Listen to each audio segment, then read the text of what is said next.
بسم الله. magacaygu waa deeqa aadan muuse deeqa afro. waxaan fiidiyowgan duubayaa 12 bisha 7 2017 maalin jimca. waan salaamayaa dhammaan inta fiidiyowgan daawata ama dhageysan doontaba. waxaan inagu salaamayaa salaanta islaamka. assalaamu calaykum waraxmatullaahi wabarakaatuh. waxaan rabaa halkan inaan kaga hadlo arrin aad iyo aad muhiim igu ahayd runtii. aan muddo badan ka fikrayay ilaa yaraantaydii ilaa haddaba ilaa markasta aan aad uga fikri jiray. waan dareensanahay runtii in kuwa badan oo idinka mido runtii aan ku yara aragti duwanahay, laakiin muhiimadeedu waxay tahay horta anigu waxa aan rabay inaan soo gudbiyo taasaa aniga aad igu muhiima. sidaan la soconaba adduunyadan waa lagu soo kala horeeya waana lagu kala dambeeya. aniguse waxaan hadda maanta halkan usoo fadhiistan codsanayaa waxay tahay in ilaahay subxaana watacaala maalintuu iga oofsado, oo kolley dadna waa iga dambeyn doonaa, dadna waa iga horeyn doonaa, wax iska caadiya. laakiin anigu waxaweyaan waxaan codsanayaa maalintii ilaahay iga oofsado ee ajashaydu dhammaato ee aan dhinto inaan wax qabri alle ii qodin, inaan lay aasin. arrintan waxaan ka fekerayay runtii muddo aad iyo aad u fara badan. dhinaca diintan ayaan la iila cararin markiiba, sababtoo ah waxa weyaan diinta islaamka oo aniga aan ku dhashay ee aniga aan jeclahay ee aan ku dhiman doono insha allah si wanaagsan uma aqaano. ilaahay subxaana watacaala ha ii kaso inaan si wanaagsan u barto insha allah. mana garan karo runtii culayska ama cadadka ay ka qosayn karta arrintan. runtii anigu ma garan karo, hadda mid ii cabiran ma aha. dhinaca diinta weli kuma eegin, laakiin dhakhaatiir badan baan la xidhiiray. arrintan macnaha waxaa ka suurtageli karaa, waxaa ka macquulka ah, siday u dhici karto. waxaweyaan runtii inkastoo dhakhtarkii ugu dambeeyey runtii uu iniyad jabiyey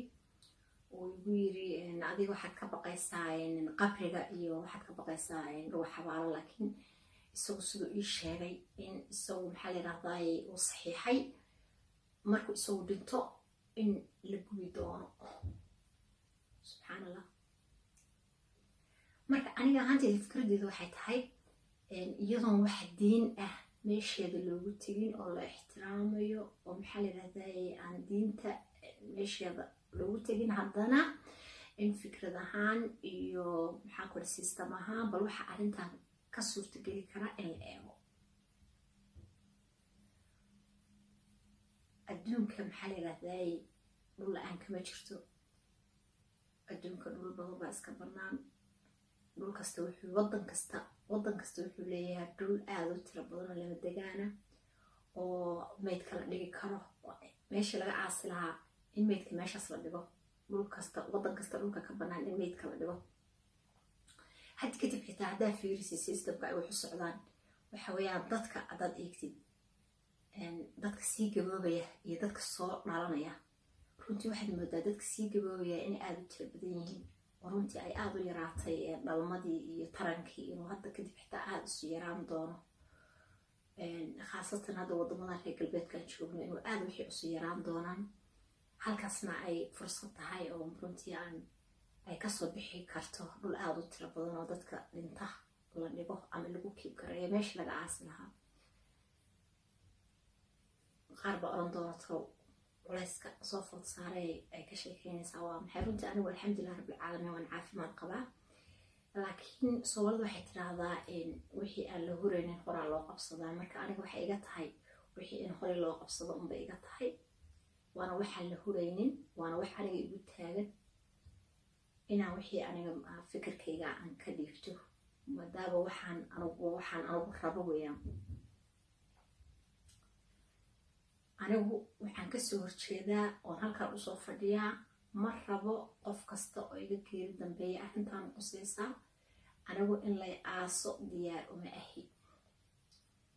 qof kasta markuu intuu nool yahay ayuu magaranaysaa wax ka hadlaa wax codsadaa wax dhihi karaa inkastoo aanan rajo aada u fiican aanan ka qabin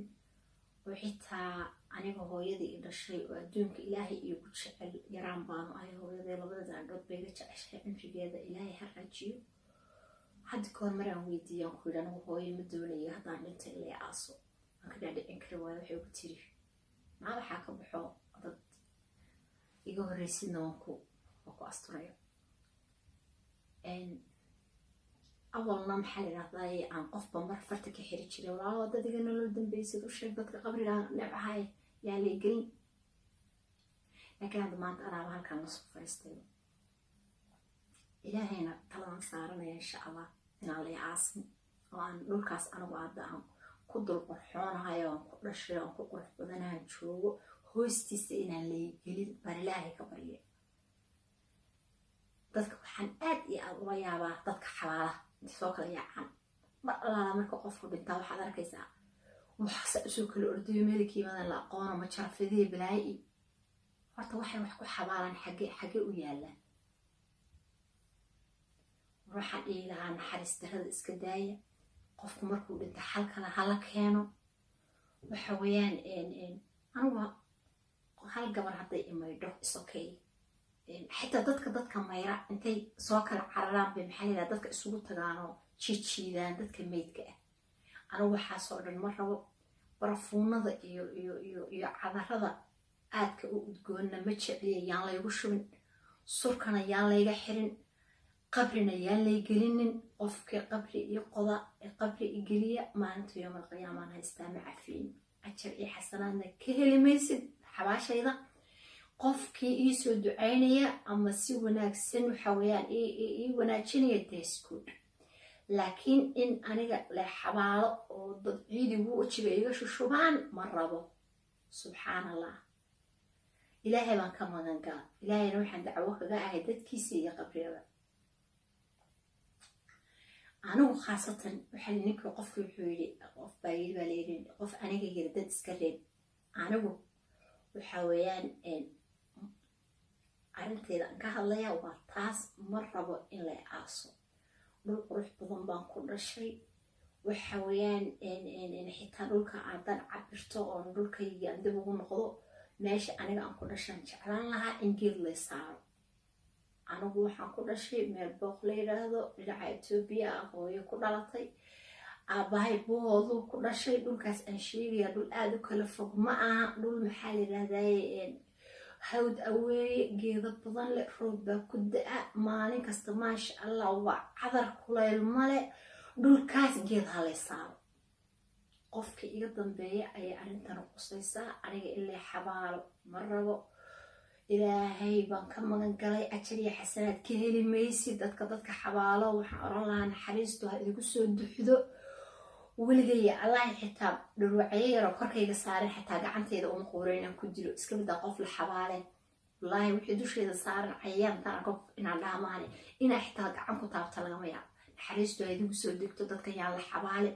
xalka laha la keeno maxaan ku dhahata arrimaha diintii waxayaan la ila cararin yan markiiba